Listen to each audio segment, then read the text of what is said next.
miliki sebagai seorang pendidik atau sebagai seorang pengajar. Nah, sebelumnya Bapak Ibu, saya akan mengajak Bapak Ibu menjawab pertanyaan. Bapak Ibu, pertanyaannya ada di depan, saya akan bacakan. Semisal Anda dan teman Anda akan melakukan kegiatan, cobalah buka. Anda adalah A. Tugas Anda adalah mengepalkan salah satu tangan Anda. Coba Anda bayangkan bahwa Anda menyimpan sesuatu yang sangat berharga di dalam kepalan tangan Anda. Anda perlu menjaga benda tersebut sekuat tenaga karena begitu pentingnya untuk kehidupan Anda. Tugas B yang menjadi rekan Anda adalah mencoba dengan segala cara untuk membuka kepalan tangan Anda. Teman Anda yang B boleh membujuk, menghardik, mengintimidasi, memarahi, menggoda, menggelitik, bahkan menawari Anda uang agar Anda bersedia membuka kepalan tangan Anda. Cobalah lakukan kegiatan cobalah buka di atas dengan B secara bergantian. Masing-masing A dan B memiliki waktu 30 detik. Jadi seperti biasa Bapak Ibu berpasangan A dan B. Siapa yang menjadi A, siapa yang menjadi B? Ayo Bu Sri. Yang menjadi A yang punya barang berharga. Yang menjadi B yang membujuk agar si A membuka kepalan tangannya untuk melihat apa yang ada di dalam kepalan tangan si A. Karena si A, apa di tangan si A itu berharga, Bapak Ibu yang ada di B boleh marah, boleh mengintimidasi, boleh menghardik, boleh merayu, boleh apapun itu, silahkan. Coba Bapak Ibu, siapa yang A, siapa yang B? Saya B aja nggak punya apa-apa. Ayo Boci, Bu Srinya colek Boci. Tuh bangun kan? Siapa yang jadi A, siapa yang jadi B?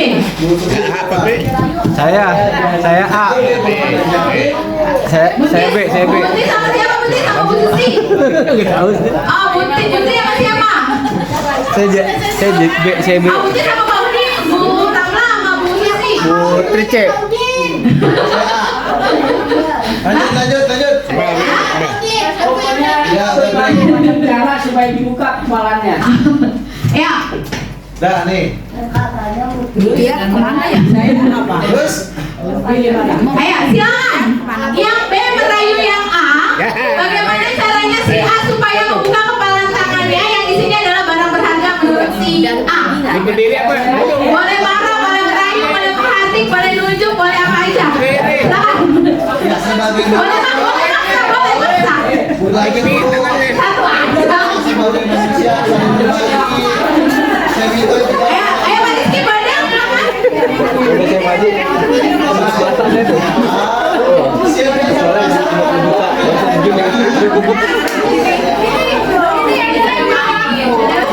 ya kalau bisa ini situasi itu Ayo.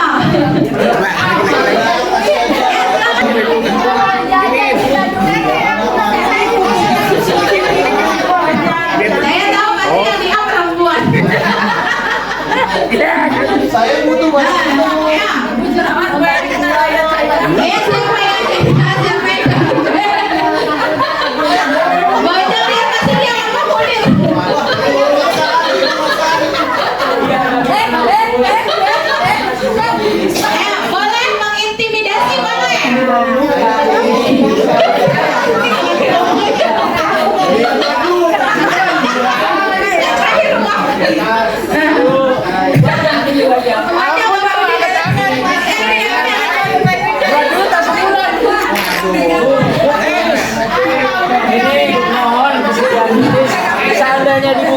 dikasih hadiah yang luar biasa. Ini bisa saya beli bakso ntar malam. Dirayu berarti ya, dirayu. Ya, dirayu. Oke, hitungannya satu selesai. 5, 4, Tolong diberikan kepada saya. Saya butuh sekali. Siapa yang ada di A? Siapa yang menjadi A? Adakah yang dibuka yang A? Yang tertutup? Yang B usahanya gimana? Gagal. Hah? Oh, yang ini nggak ada senjata. Tadi kan kita mau 2 juta. Berarti kalau dikasih 2 juta dibuka. Ya, Butis kenapa nggak mau buka? Masa bakso doang? Bakso doang telurnya. Masa bakso doang? Bu Susi, ini mau buka kan siapa? Saya. Kenapa nggak mau buka? Karena tidak sesuai dengan Pri kemanusiaan. Bawa sikil. Oke. Jadi yang A semuanya tidak ada yang membuka ya? Betul ya, pelit. Kenapa nggak buka? Oke, Bapak Ibu. Sesudah didiskusikan ya, Bapak Ibu kita jawab pertanyaannya. Kenapa Bapak Ibu kira-kira tidak membuka? Karena Bapak Ibu menganggap barang yang ada di dalam tangan Bapak Ibu adalah barang yang tidak boleh diketahui oleh siapapun. Artinya apa Bapak Ibu? Artinya apa? Hah? Sangat berharga. Sangat berharga, tidak boleh ada yang tahu, tidak boleh ada yang lihat. Kalau sampai ada yang lihat, dia merasa terganggu. Itu Bapak Ibu. Nah, apa hubungannya dengan murid kita Bapak Ibu? Ada nggak kira-kira hubungannya sama murid kita? banyak. Apa Pak Rizky? Jangan ada doang. Hah? Privasi. Terus apa lagi? Kita tidak boleh membuka terutama HP. Biasanya HP itu Tidak boleh membuka, privasi anak. nggak boleh ikut campur urusan Keluarga. orang.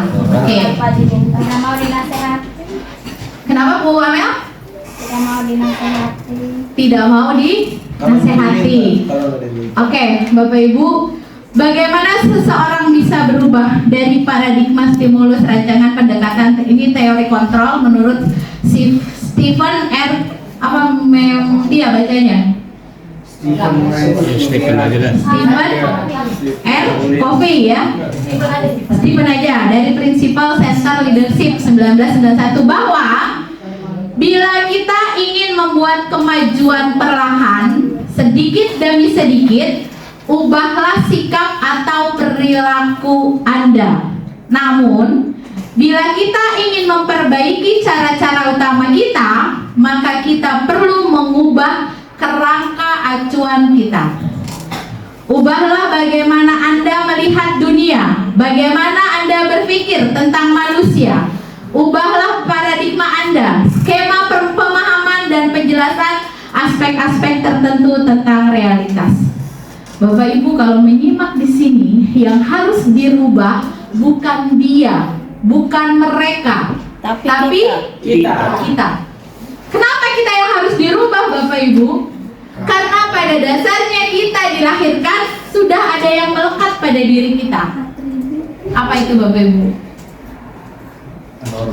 Anak-anak lahir kalau kata Pak Samsul bagai kertas kosong. Bagaimana? Iya, bagaimana kita menuliskannya? Tergantung orang dewasa yang menuliskannya. Teori tabula rasa. Menurut Bapak Ibu itu betul atau tidak? Tunduk. Betul. Salah. Apakah Tuhan melahirkan kita tidak dengan kecerdasan? Sudah. Sudah cerdas? Apakah Tuhan melahirkan kita dengan kemiskinan? Tidak. Tidak. Artinya anak lahir sudah membawa sesuatu. Berarti bukan kertas kosong lagi. Tugas kita apa? Yang nempel yang dikasih Tuhan kepada anak-anak adalah hal-hal yang baik. Betul nggak Pak Haji Munir? Betul. Betul. Jadi tugas kita ngapain kalau udah ada hal-hal yang baik? Tugas kita menebalkannya. Bapak Ibu, kita harus selalu yakin bahwa anak kita yang sekarang di kemudian hari bisa rubah tidak seperti apa yang kita lihat pada hari ini, Bapak Ibu. Nah, apa sih yang harus dirubah, Bapak Ibu? Banyak sekali nilai-nilai kebajikan yang harus kita pahami bersama-sama, Bapak Ibu. Yang ini saya tutup dulu, saya ganti slide.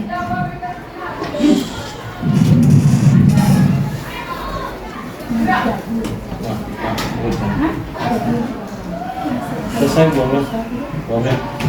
Oke. Pak Samsul, Iya Pak. jadi sebentar Pak Samsul. Saya suruh tadi selesai 2:30. Oh, bubar. Ya, Bapak Ibu, pertanyaan dari saya, apakah hukuman dapat mendisiplinkan anak? Tidak. Jawabannya adalah Tidak. tidak. Oke. Memberi penghargaan dapat meningkatkan motivasi belajar anak? Bisa, bisa. Bisa jadi. Tapi bisa jadi, ya, bisa jadi.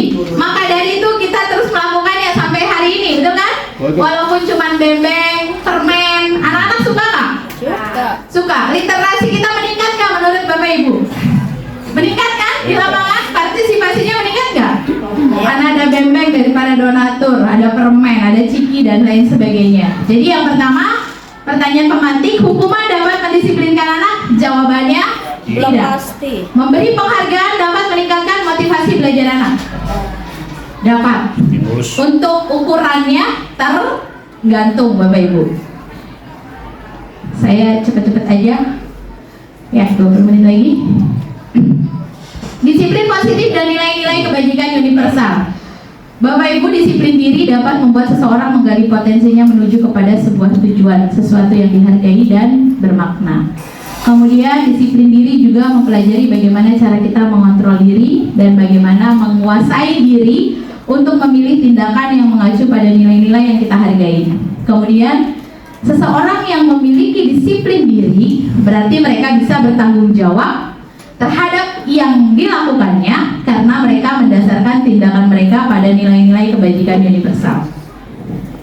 Nah, Bapak Ibu, menurut Ki Hajar Dewantara, disiplin di mana ada kemerdekaan, disitulah ada disiplin yang kuat.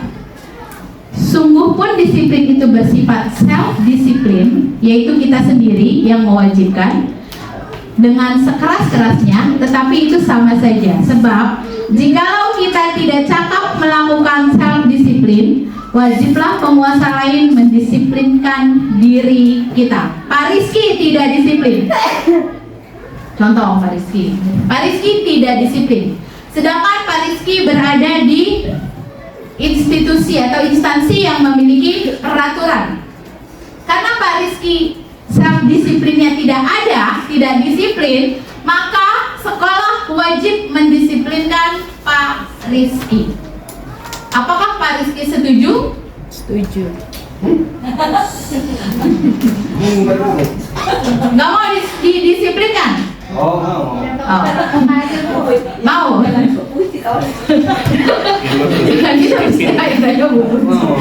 Ya, apakah Pak Rizky harus kita disiplinkan? Di saat orang-orang lain memakai baju pramuka dan putih, Pak Rizky memakai kaos. Harus didisiplinkan. Disiplin, diselipin ya. Iya, ada Pak Rizky guru olahraga. Ini direkam, nanti Pak Rizky dipanggil lagi. Ya, ini menurut Ki Hajar Dewantara, Bapak Ibu. Nah, kemudian nilai kebijakan. Saya copin dulu ya. Nah, Bapak Ibu, saya bertanya lagi. Motivasi. Oh. Bapak Ibu, saya bacakan soal ya. IPA kurang menguasai pelajaran matematika, sehingga pada saat pelajaran tersebut berlangsung, dia lebih banyak berdiam diri atau menggambar di buku pelajarannya. Pada saat guru matematikanya, Bu Eling, menanyakan pertanyaan IPA menjadi gugup dan tak sengaja menjatuhkan tasnya dari kursi, serta tiba-tiba menjadi gagap pada saat berupaya menjawab. Seluruh kelas pun tertawa melihat perilaku IPA yang bicara tergagap dan terkejut tersebut. Bu Eling pada saat itu membiarkan teman-teman IPA mentertawakan IPA yang tergagap dan malu luar biasa. dan malahan meminta Iva untuk maju ke depan dan berdiri di dalam kelas sambil menunjuk hidungnya. Ya, karena tidak bisa menjawab pertanyaan Bu Eli. Kelas makin gaduh dan anak-anak pun tertawa melihat Iva di depan kelas memegang ujung hidungnya. Pertanyaannya, apakah Bapak Ibu setuju dengan tindakan Bu Eli? Tidak. Ya, enggak. Tidak. Mengapa? Ya, gimana Bu? Karena bisa merusak mental anak. Bisa merusak mental anak. Terus apa Bu Eli? Suka matematik. Tambah tidak suka dengan matematik. Terus apa lagi? Harga dirinya terinjak-injak. Harga dirinya terinjak-injak. Ya, betul. Betul. Wah, ini jawaban Bapak Ibu semuanya betul.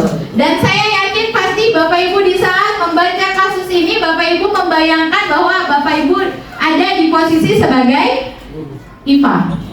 Iya kan? Gitu. Kemudian pertanyaan kedua. Menurut Bapak Ibu, apakah tindakan Bu Eli terhadap Iva adalah sebuah hukuman atau konsekuensi? Bukan itu. Hukuman atau konsekuensi? Hah? Kalau suruh berdiri itu dihukum berarti. Iya. Karena suruh berdiri. Hukuman ya. Kalau konsekuensi apa Bapak Ibu? Ada kesepakatan atau keyakinan sebelumnya yang dilanggar, ya. Kemudian mendapat konsekuensi. Nah, di dalam kelas itu Bu Eli tidak membuat keyakinan kelas bahwa yang tidak bisa menjawab disuruh berdiri, kemudian ditunjuk hidungnya, tidak kan? Tapi itu dilakukan oleh Bu Eli. Maaf ya Bu Eli. Karena ini matematika bocah tua ya. Gitu. Nah, jadi Bapak Ibu kita sepakat. Hal yang dilakukan oleh Pak Seno sebagai guru matematika adalah tidak benar. Oke Bapak Ibu. Kalau sudah sepakat, kita tinggal implementasikan di dalam kelas Bapak Ibu. Nah, Bapak Ibu, ini yang disebut dengan hukuman. Apa itu hukuman? Ini bersifat satu arah dari pihak guru yang memberikan, dan murid hanya menerima suatu hukuman tanpa melalui suatu kesepakatan atau pengarahan dari pihak guru baik sebelum atau sesudahnya. Hukuman yang diberikan bisa berupa fisik maupun psikis. Murid atau anak disakiti oleh suatu perbuatan atau kata-kata Bapak Ibu. Apakah akan cukup hari itu dia ingat perkataan Bu Eling tadi? Bisa seterusnya. Bisa seumur hidup.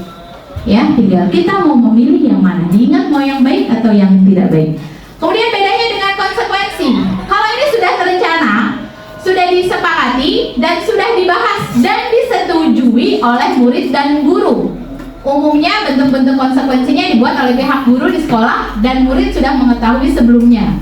Konsekuensi yang akan diterima bila ada pelanggaran.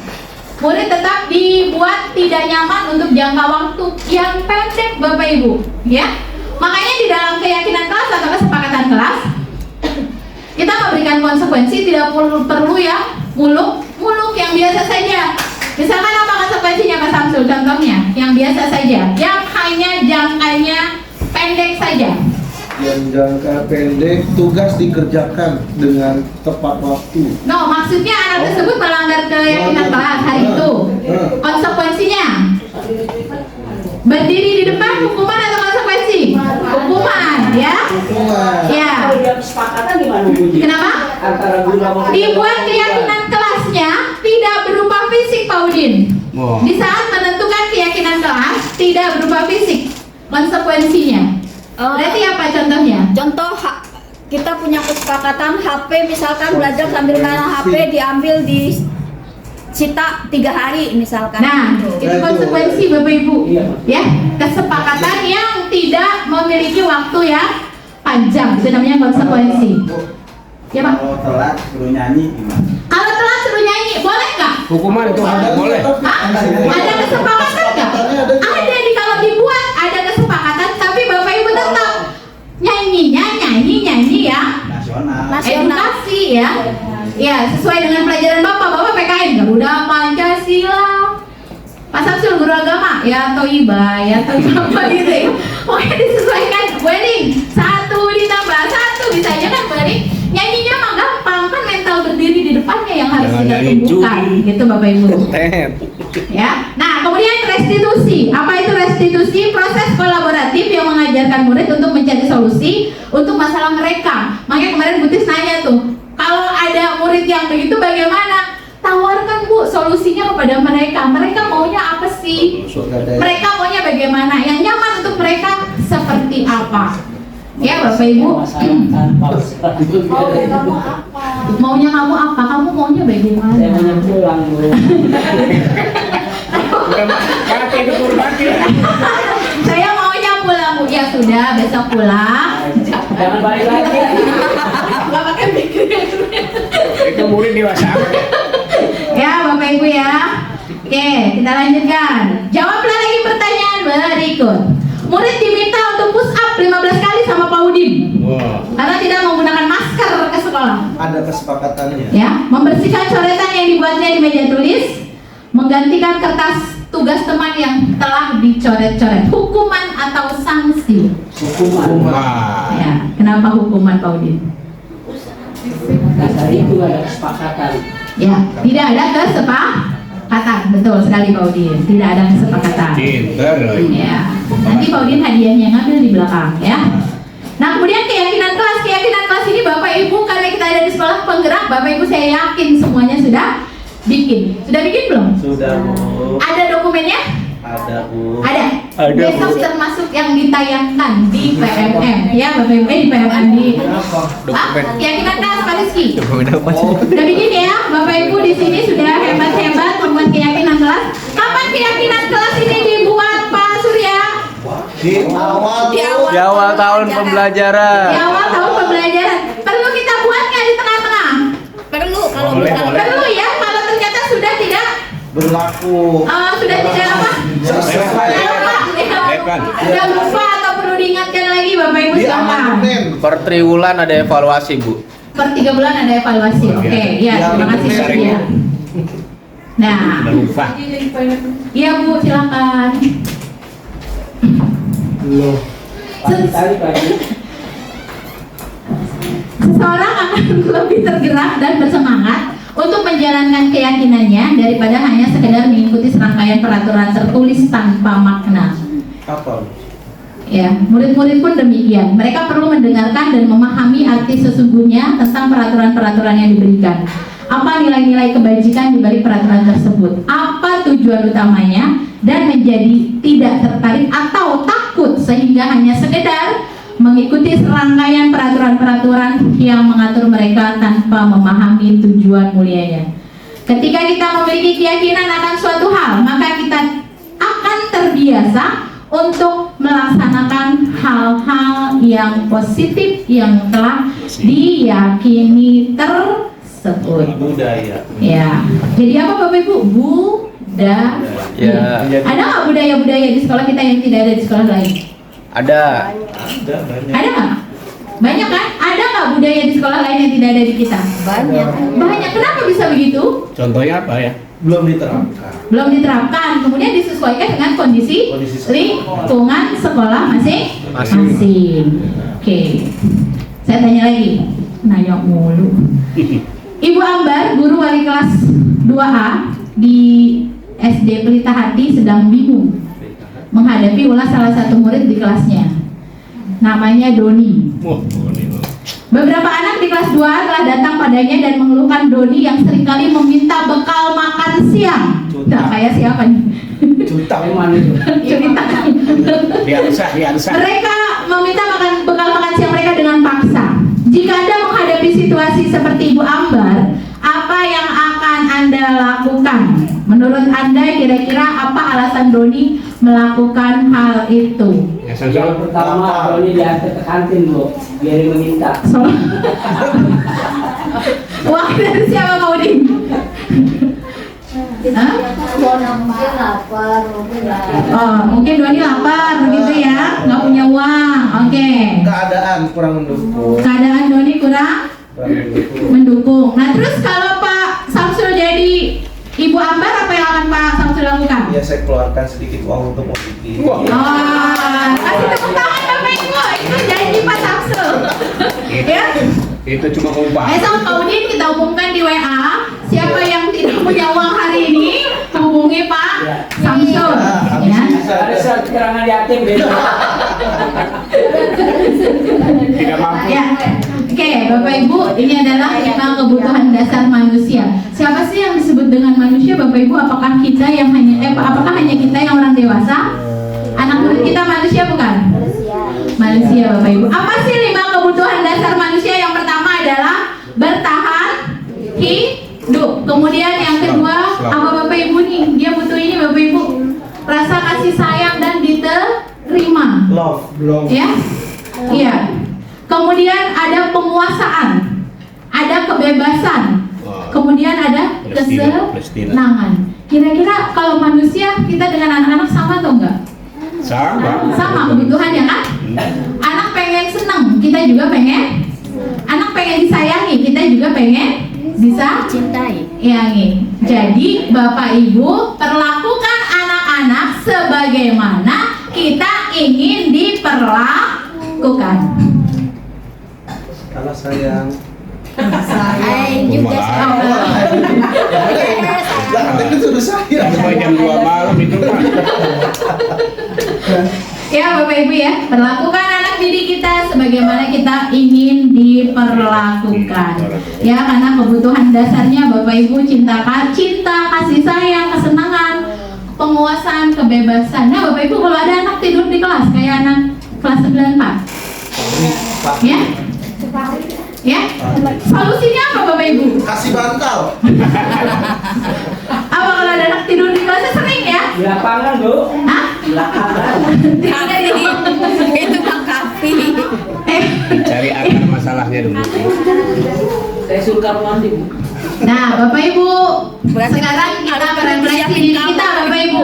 Kita lebih banyak memposisikan diri kita sebagai apa? Penghukumkah? Pembuat rasa bersalah? Sebagai teman? Sebagai pemantau? Atau sebagai manajer? Mantap. Saat ini, pemantau Pak Rizky. Iya. Wah. Pak Rizky kan langsung ketemu sama anak ngajar. Sebagai teman. Terus kasih hukuman? Teman. Saya nggak ngasih hukuman. Enggak? Hah? Manajer, teman. Lebih banyak yang mana Bapak Ibu? Kita jujur-jujuran dulu sekarang Pak. Nomor Ini lebih 3. banyak yang mana? Teman. Hah? Biar cepat selesai tuh. Gantung kelas. Hah? Tergantung kelasnya. Tergantung kelasnya. Ya? Kenapa Bu Suci? Tergantung siswanya, Bu. Tergantung siswanya. Ya. Tapi lebih banyak yang mana? 3. Tuh. Kamu kalau kamu nggak masuk melulu, kamu nanti nggak punya nilai. Kalau kamu nggak punya nilai, nanti bukan disalahin sama Bu Puji. Bu Puji taunya kamu ada nilainya, kamu harus naik kelas. Nanti Ibu jadinya dimarah-marahin, masa si guru nggak punya nilai, masa si guru dan sebagainya. Bapak Ibu dimasuk yang kedua, Bapak Ibu. Iya. Ya, jadi anak merasa bersalah. Kemudian yang bagus yang mana Bapak Ibu? Teman. Manajer. Ya. Kalau manajer apa sih? Ya dia terlalu tinggi. Bukan itu. Ya nyuruh. Bukan ya. Manajer itu mengatur ya Pak, mengatur semuanya. Nyuruh. Semua Bukan terlalu tinggi di perusahaan, bukan Pak Ibu Munir ya. Jadi yang namanya manajer itu mereka bertanya dulu Pak, kenapa kamu melakukan pelanggaran? Kenapa kamu melakukan kesalahan? Terus Pak Ibu Munir ngomong gini deh. Siapa tadi anak murid yang Apa yang? pergi? Batiar. Farel. Kenapa kamu ini Bu, saya ini. Ternyata di desa Pak Rizky kan? Handphonenya dilihat ternyata memang udah janjian, ya. Akhirnya dia ngaku salah dan janji mulai besok sekolah terus gitu tadi. Pak Munir ngomong deh sama si Farel tadi, Farel, Bapak juga sama kayak Farel, pernah melakukan kesalahan. Bapak juga waktu SMP pernah bolos kayak Farel. Gitu Pak Munir ya. Nah terus setelah Bapak dipanggil sama guru, ditemuin sama guru BK, akhirnya alhamdulillah Farel Bapak taubat. Nah itu Bapak Ibu menyadarkan kita bahwa semua manusia pasti pernah melakukan kesalahan. Jadi anak tidak merasa disalahkan. Tuh manajer Pak Haji Munir. Nah kemudian setelah itu tanyakan solusinya bagaimana. Farel maunya bagaimana? Apa sih yang membuat kamu jadi seperti ini? Pak, saya bangunnya kesiangan terus Pak, gitu. Kenapa emang ibu saya nggak bangunin? Kamu maunya seperti apa? Ibu saya bangunin. Berarti apa langkah yang harus kita ambil? Manggil orang tua. Selesai nggak Bapak Ibu? Selesai. Anak-anak tersakiti ini tidak. Tidak. Oke, Bapak Ibu. Ya. Nah, nih. Nggak boleh mengeluarkan kalimat saya kecewa sekali dengan kamu. Nah, sering. Kalau kamu tidak melakukannya maka akan ibu hukum. Ini mah Samsu ini mah. Kalau nyembur. Ini Acul ini mah. Kalau nyembur.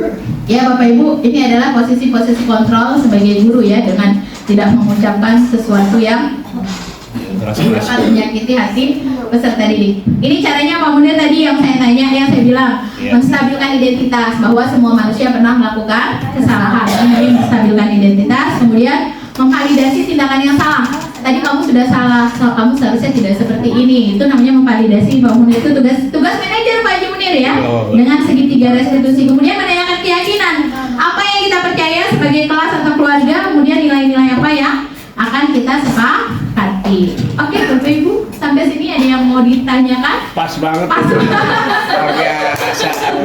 Ya, Tepuk tangan buat Kalau Bu kita Puji. menjadikan siswa sebagai adik kita gimana? adik. Wah. Bu Suci mau menjadikan murid sebagai adik. Jadi cari abang. Adiknya yang nggak mau. Jadi gini maksud saya. Gimana? Jadi saya mengikuti dunia mereka. Kan gitu. Kalau ada abangnya Nah, jadi kadang-kadang tuh saya panggil contohnya bukan nama dia tapi contoh gini, sini deh gimana deh? Oh, panggilnya Dek. Itu mah kayak Bu Suci sama Mamel. Kakak Bu Oci. Kalau ponakan, kalau ajarkan ponakan. Ya. Nah, tapi kalau saya kesal, Baru. kamu gimana nih? Nah, tadi yang nomor 2 Bu. Enggak, nomor 2. Itu kan nomor 3 kan. Memberikan Kalau kamu nanti kesalahan. nggak ngerjain tugas ini, kamu mau punya nilai apa? Ibu mau nilai apa sama kamu? Masing-masing lah ya. Nah, kalau itu memvalidasi Bu Susi, bukan membuat rasa bersalah. Kalau membuat rasa bersalah, perbuatan dia akan menyulitkan Bu Susi karena perbuatan yang dia lakukan. Ini gara-gara kamu nggak masuk mulu nih, Ibu jadi dipanggil sama Pak Udin, itu membuat rasa bersalah Bu Susi. Nah, kalau Bu Susi tadi mau memposisikan sebagai teman, apalagi kalau berarti tadi dengan ucapan Bu Susi hanya sebatas panggilan saja, Jadi ya, maksud saya panggilnya Dek. Iya, jadi artinya juga seperti tadi kan maksudnya kalau saya panggil Dek gitu ya, itu mungkin ya dekat gitu. Tapi ada juga tugas yang saya berikan supaya dia bertanggung jawab gitu dengan Iya. tugas yang ada. Panggilan Bapak Ibu selagi masih wajar, tidak yang Mas Samsul ya, panggilan tidak yang, tidak say, Ya. tidak neng, ya. Kalau Dek, mungkin Mbak, kalau boleh. suku Bu Susi begitu ya, tidak masalah. Tapi tetap perlakuan Bu Susi yang kita bahas di sini bukan ucapannya, tapi perlakuan kita terhadap murid kita perlakukan sebagai teman. Begitu. Mas, boleh nggak Mas? Boleh. Boleh, dia cantik. Kadang-kadang lupa namanya. Ya, Bu. Dia cantik aja. Ya Bu, perlakuannya Bu. Iya, benar. Bu, Bapak Ibu saya satu ruangan dengan Pak Udin, segalak-galaknya Pak Udin. Ya. Saya mau ngomong sama siapa kemarin? Pak Surya, apa Pak Rizky ya? Lihat Pak Udin kalau beliau udah maju-maju, mau ini nih gitu. Kan, tapi ternyata enggak. Bapak Ibu tahu nggak? Segalak-galaknya Pak Udin di lapangan. Kalau ada anak datang ke ruangan, Pak Udin lebih ramah dari saya. Wah, luar Apa biasa. saya? Tuh Pak Udin, Bapak Wah, Ibu. luar biasa. Saya cuma bayangin gimana sama istrinya, dia sama orang lain aja begitu. Gitu kan? Hah? Ya? Kayak tadi Farel ya, Farel itu udah bikin Pak Udin marah tadi itu, karena bohong. Tapi apa yang Pak Udin lakukan setelah Farel datang minta maaf, Pak Udin lagi nyendok nasi, Pak Udin ngasihin tangannya dan Pak Udin bilang, iya sayang, besok-besok jangan begitu lagi ya. Tuh Bapak Ibu, kasih tepuk tangan buat Pak Udin. Ya. Oh berarti ya Bapak Ibu, saya khususnya berharap berbagi hari ini Bapak Ibu bisa kita implementasikan ya, karena Bapak Ibu kita harus meyakini apa yang kita ucapkan, apa yang kita lakukan itu akan direkam dengan baik oleh anak didik kita dan akan mempengaruhi kehidupan mereka di masa yang akan datang. Jadi mulai sekarang, mulai dari diri kita berbuat baik, bersikap baik, berkata baik dan semua lakukan yang terbaik. Nah, aja merusak suasana ya. Oke Bapak Ibu, cukup dari saya. Terima kasih banyak atas perhatiannya. Mohon maaf ada kesalahan dan kekurangan. Bila hidayah wal hidayah. Wassalamualaikum warahmatullahi wabarakatuh. Waalaikumsalam. Belum tutup. Pantun dulu, pantun. Pantun lah. Assalamualaikum warahmatullahi wabarakatuh. Saya Ajeng Ramadhania Restiara, guru Bahasa Indonesia di SMP 284 Jakarta. Testimoni saya terhadap apa yang Bu Puji sampaikan terkait materi budaya positif adalah saya merasa sangat senang dengan apa yang Bu Puji sampaikan. Hal tersebut memberikan informasi terbaru bagi saya dan juga rekan-rekan guru di SMP 284 Jakarta, sehingga kami dapat bersama-sama bergerak untuk melaksanakan budaya positif di sekolah. Salah satunya kami pun akhirnya melakukan pembuatan kesepakatan kelas atau keyakinan kelas. Demikian testimoni dari saya. Terima kasih. Wassalamualaikum warahmatullahi wabarakatuh. Yaudah kita fixnya kayak gini ya. Siap besok kan? Oke, siap. Tapi bahan-bahan sudah kan? Udah. Siap. Dengan segitiga restitusi, masalah akan cepat terselesaikan. Kerjasama, menghargai dan menjunjung solidaritas. Dengan segitiga restitusi, kita dapat menyelesaikan masalah tanpa masalah. Terima kasih. Dadah.